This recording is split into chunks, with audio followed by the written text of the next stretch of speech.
Hello, everyone, and welcome to The Difference. I am here today with Daniel Cook of Cook DFW Roofing. Daniel's been a part of The Difference now for quite some time. A couple of different shows that he's contributed on. We'll talk about that later. Daniel, I want to welcome you, and also we're doing this today so that everybody knows Daniel's going to create a new show. It's going to be a unique concept that we're having on The Difference, but I feel like it's going to be very helpful to a majority of our audience that tunes in. So Daniel, excited to have you again. Continue the relationship that we've built so far together with The Difference and your support of The Difference. Also, got to mention your wife. Don't want to give her all the credit, but she's been a great support of The Difference. We really appreciate her and everybody else. But you got to talking to me about doing a show, and I liked your idea. Obviously, any way that we can bring awareness to and partner with people that are trying to make the difference in some capacity, right? And whether it's their industry, whether it's just people being more knowledgeable. And when you shared with me what your idea was, I was really excited about it. So before we get into talking about the show, I want you to take a few minutes, no rush, and just tell everybody who you are, a little bit of your background, maybe before you got into roofing, and then talk about Cook DFW Roofing, how long you've been doing it, why you love it so much. And then once you're done talking a little bit about who you are and what you do, we'll get into talking about the show.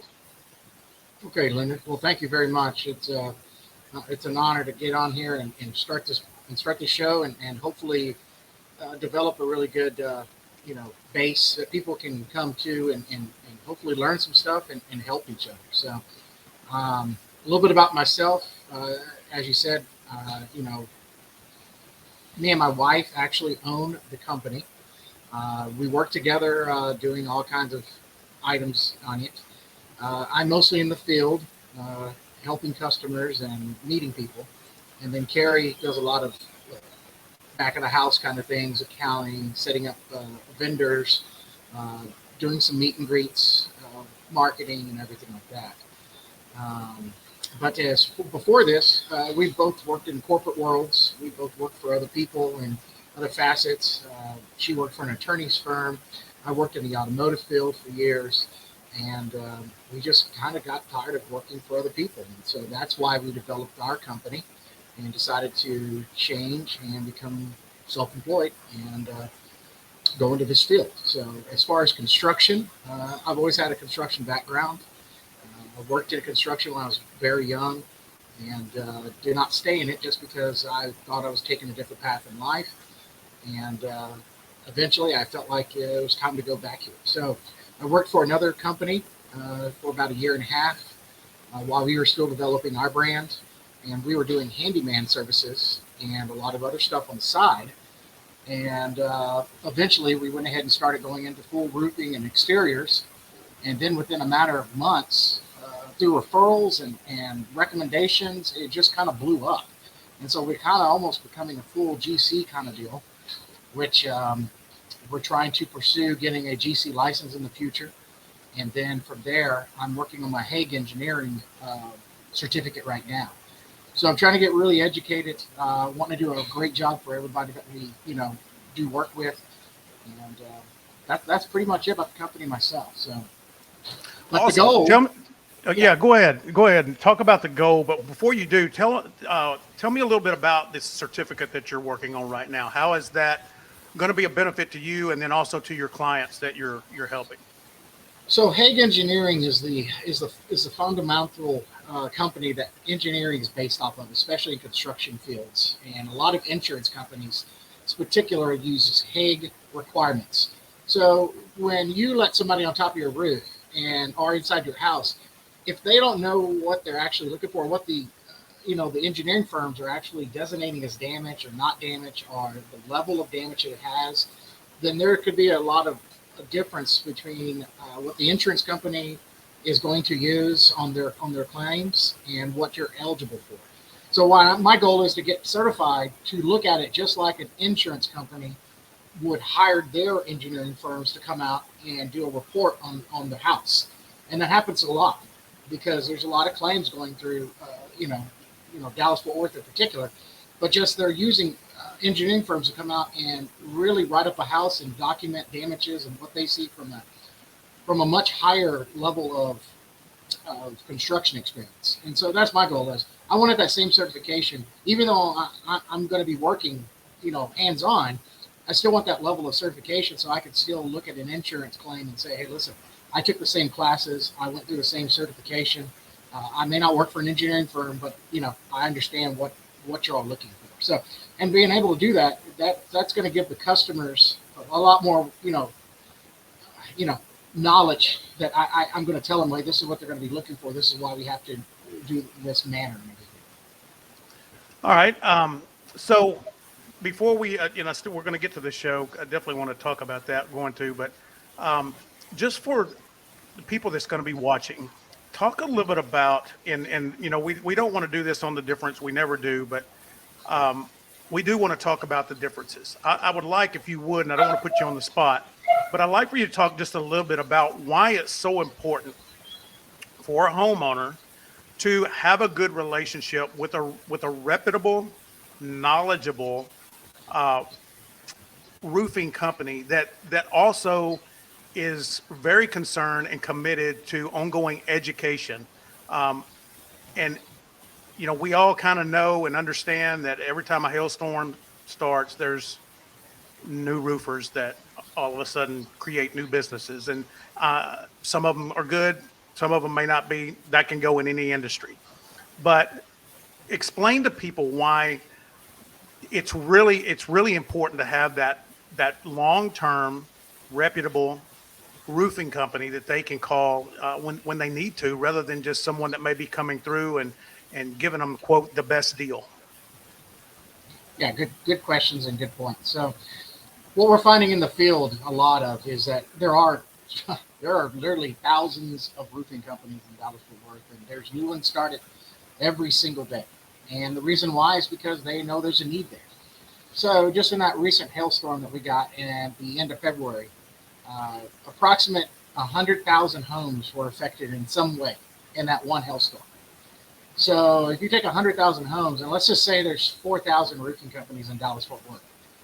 I mean, you do the math. I mean, that's 4,000 to 100,000. That's quite a difference. And so if there was not that many, and I know everybody complains about everybody coming by and knocking on their doors and everybody calling them and everything like that, but there's a need there. And a lot of people don't realize they may have damage that they need to have taken care of.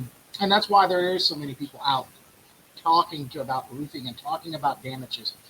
Because most people assume if they don't see shingles in their yard, or if they don't have a broken window, or if they don't see holes in their roof, then they don't have damage. And so the main thing, though, is that you should start early. Like you mentioned, London, is you need to have a relationship with a contractor at all times, because you don't want to be reactive and feel like you're in a corner when you just met somebody that knocked on your door and you let them on the roof and you say, yeah, you got tons of damage. We need to get this fixed immediately.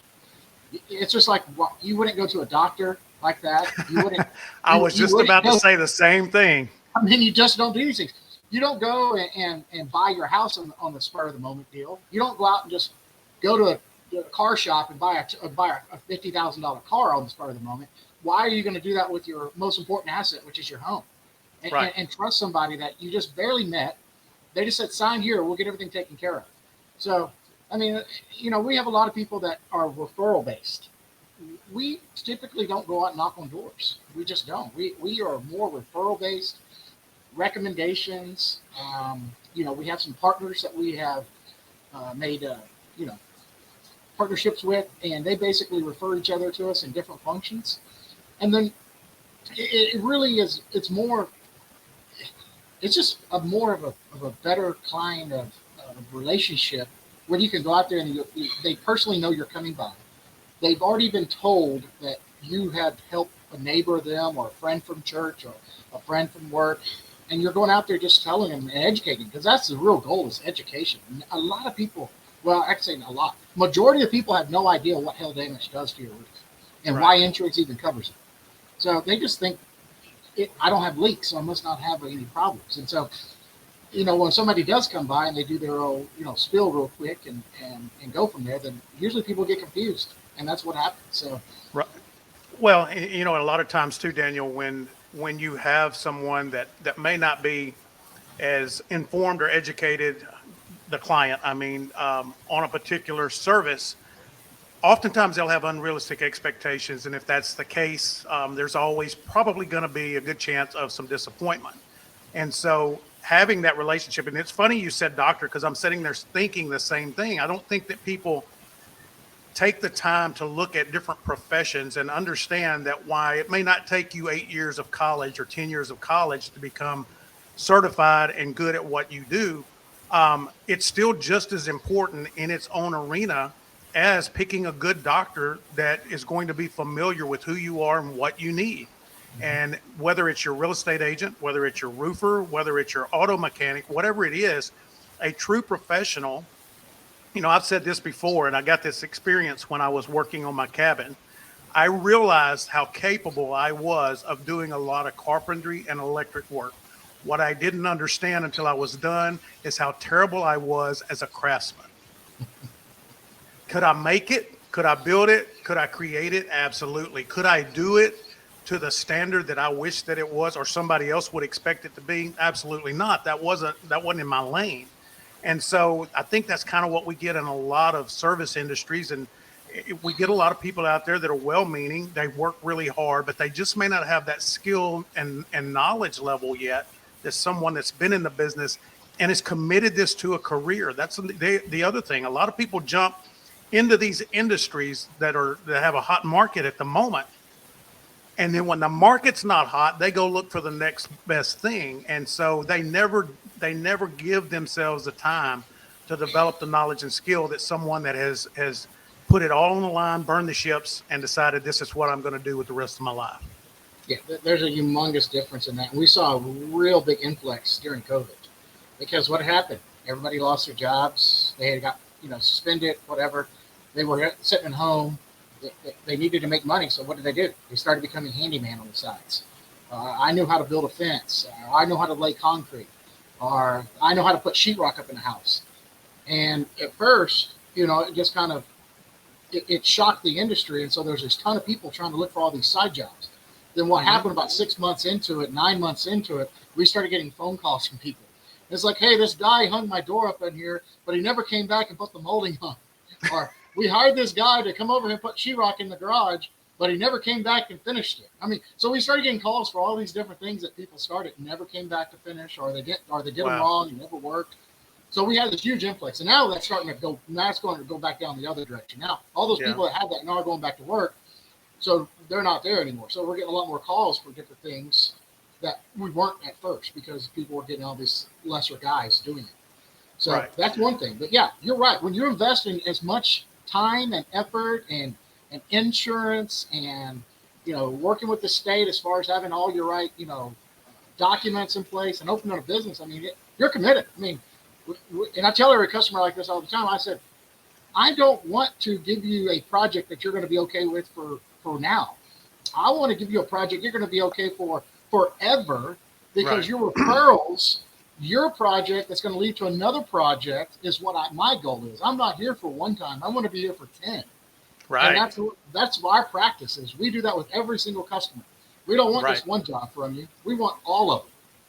Well, I've got one more question before we start talking a little bit about your show and what we're going to do with that. But I think it's a very important one, and I think it may be one that's overlooked. Having a certain skill level is one thing when you're talking about building and trades and stuff like that. But how important is it to have the experience? And I'm saying this because what you talked about, the door and the door facing, how important is it to have the experience and the knowledge to know how to bid a job? Because a lot of people that may have been on roofs a lot of their career that's never had to bid a job and understand the cost and how the cost increases, they're keeping up with the economy and what's going on. I think that's why a lot of these handymen kind of sometimes don't finish the job, is they underbid it to get the job, and then all of a sudden they run out of money and then they disappear. Talk about that briefly, if you will, and then we'll get into talking about the show. Yeah. Okay. Good point, Lyndon. So again, it comes with experience, and you can't go to college for this stuff. This is stuff that you have to learn, and you have to make sure you understand the baseline of what you're getting a job into. So a roof, Everybody just says it's shingles, maybe some underlayment, and some accessories. Well, it's the labor involved, it's the pitch of the roof, it's the type of shingles you use, it's the accessory quality is different. Um, there's a lot of factors in that. So unless you've done a job, several times and understand all those differences, and then you have to worry about your distributor raising prices on you on the spur of a moment, because in the last 6 months, our pricing on our shingles alone have gone up 35%. So it's across the board, lumber. So when you price a job, and just really quick, so you price a job, usually you always have a time limit on that quote, whether it's 14 days, 30 days, whatever you see it is. And the reason why it's important is because of what you just said. Factors outside of your control are going to happen. And if you don't have those in your contracts and the customer calls you up in 7 months and says, you gave me this bid for this roof for $15,000, I'd like to go and get that done. Well, actually that roof is going to be $18,000 now. Well, what are you doing? You're creating, a bad image for your company. You may be creating a bad referral, because now this customer is going to go off and tell everybody that you told them it's 15 and now it's not. So every quote that we do, we kind of have a time frame in there as far as this is how long it's good for, and this is why. Okay. But a lot of contractors may not do that, especially handyman. I guarantee you they don't do that. And so they do get behind the 8 ball, like you said. They start paying too much for materials, and all of a sudden they go through their job and they're like, oh crap, I'm not going to get any money. I'd rather just stop this and move on, basically. So Right. it's super important, but it takes a lot of time, a lot of effort. You got to be on top of your material costs all the time. It's like produce. I tell everybody this all the time, and it's like they look at me like, what? Like, you go to the grocery store, your produce changes every day. Every day. Bananas go up 3 cents, come and go down 10 cents. Same thing with lettuce. One day you go in there, lettuce is 50 cents a head. Next day you go in there, it's $1.25. That's how materials are right now in this market today. And it's not just the raw materials. It's everything. It's the assembly lines. It's the transportation. Mm-hmm. Everything is getting nickel and dimed, and so the prices are going to continue to raise up. And you have to be on top of that. Wow, that's good information. Good information to have. So let's talk now about what we're here for today. We want to talk about the show that you want to create, what you want to do with it. So let's just start off.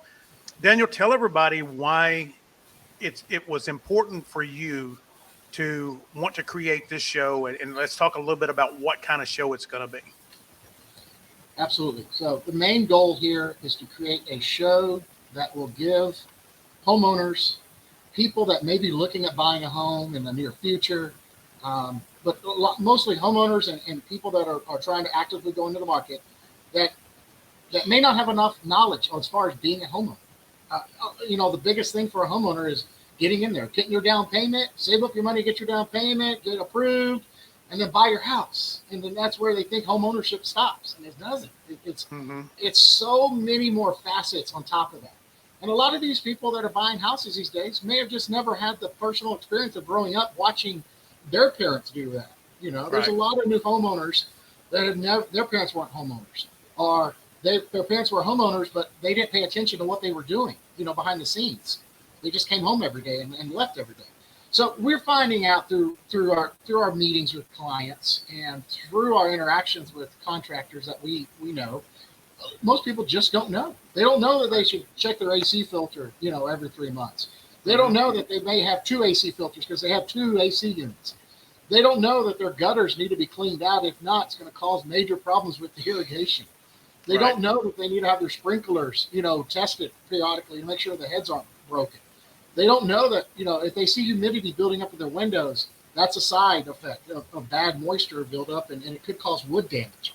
So all of these things that we want to really bring to the table, it's not going to be about just roofing. It's not going to be about my profession.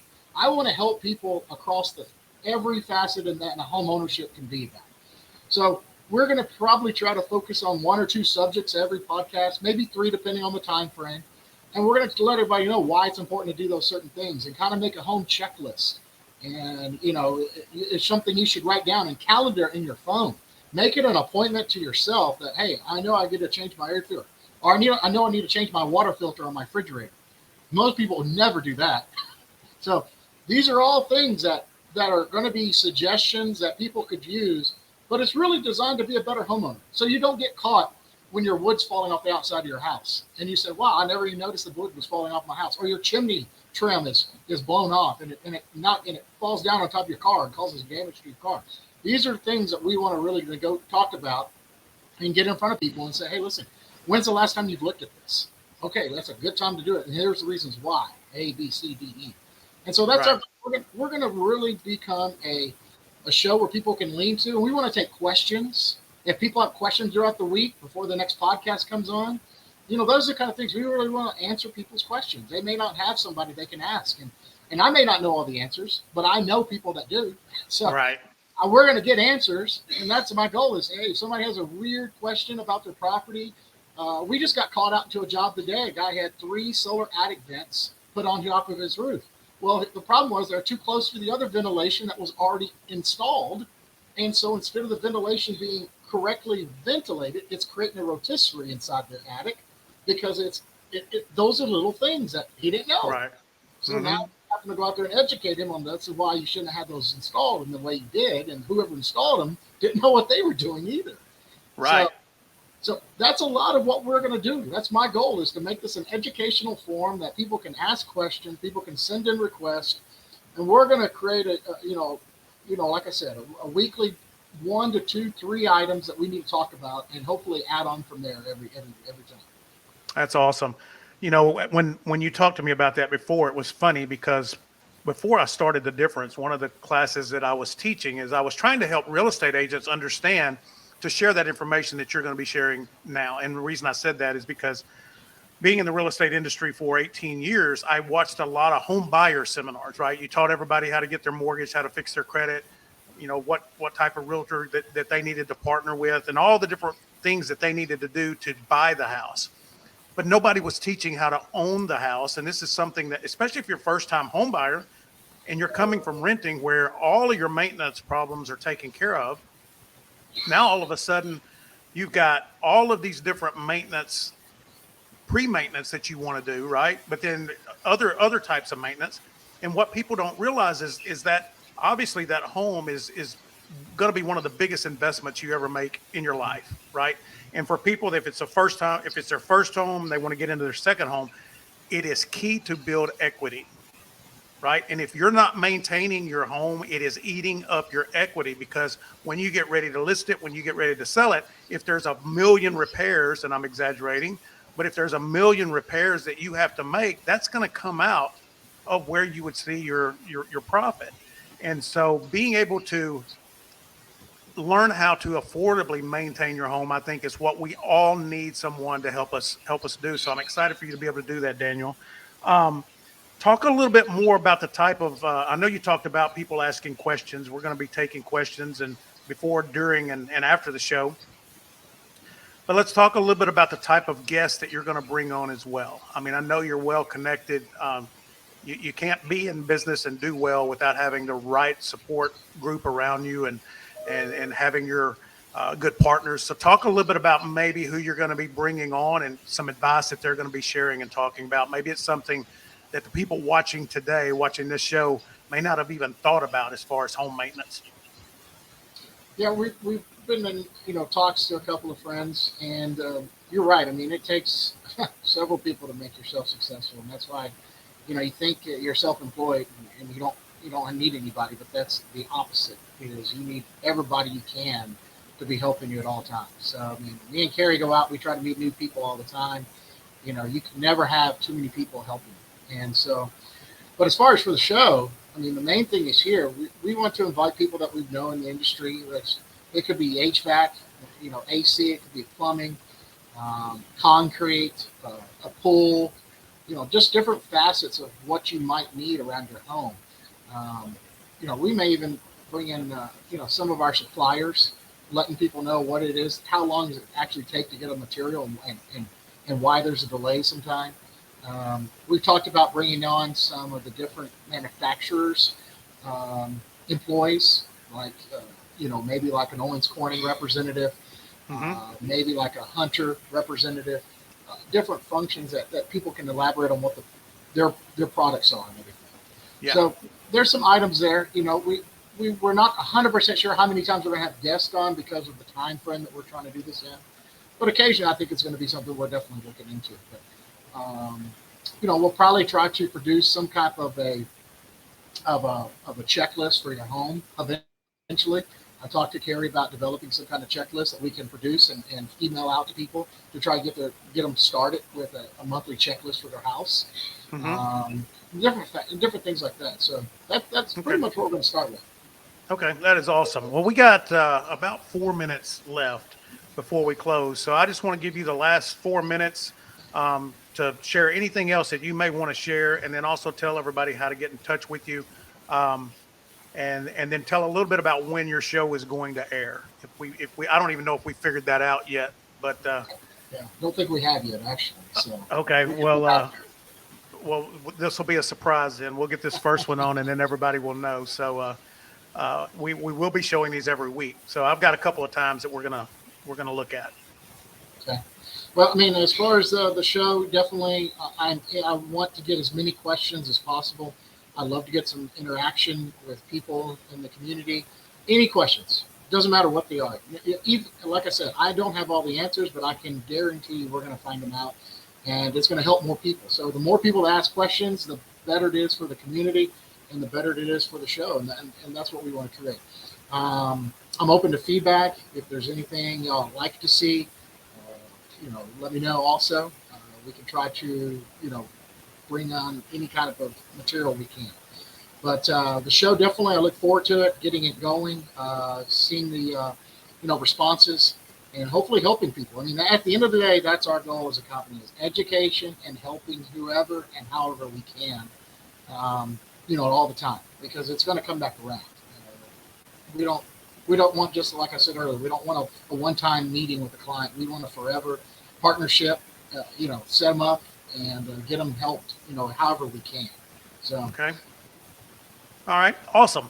Well, you've given me so many thoughts and ideas today, even more than what we had talked about before, bringing not only these questions on, but there may be some people out there that have some really clever and creative home life hacks that maybe they want to share, with other people, and different things like that. So it definitely, we want to make this an engaging, interactive type of production that we're going to be doing. And it's going to be fun watching Daniel answer all these questions. So, and we get to see how smart he is. But fortunately, he's like me. If he doesn't know, I know he'll go find it out. He's been able to do that for me before. So, well, Daniel, the first one is in the books now, man. I can't wait to do the rest of them, and really excited.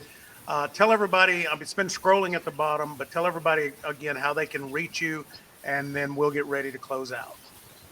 Yeah, absolutely. Email is right there, daniel@cookdfw.com. Try to make our email as simple as possible. And then number is 833-COOK-DFW. You can reach out anytime. We have plenty of ability of getting out. That's one of our goals also. Anytime we get a customer call, we try to initiate that call being taken and somebody on it within 24 hours, and sometimes same day. So we are very reactive to any phone calls or emails. We know that your time is important, and we want to make sure you get addressed as quickly as possible. Those are two best ways. Like I said, give me a shout, give me an email, anything I can do, we're going to take care of it. Awesome. Well, again, thank you. Excited to do this project with you. If you're watching today, you'll see that in the comments or on the screen, we will have this at the time, what the schedule is going to be, but we will be starting this on a weekly basis. And we're going to tell you how to send us your questions, any comments, anything that you might want to share with us, and then also the schedule of the show. So look forward to it. This should be out this week. And from there, we'll start going on a weekly basis, and we'll have that time posted in the comments and in the description. So, Daniel, thanks again, and I appreciate everybody for tuning in today.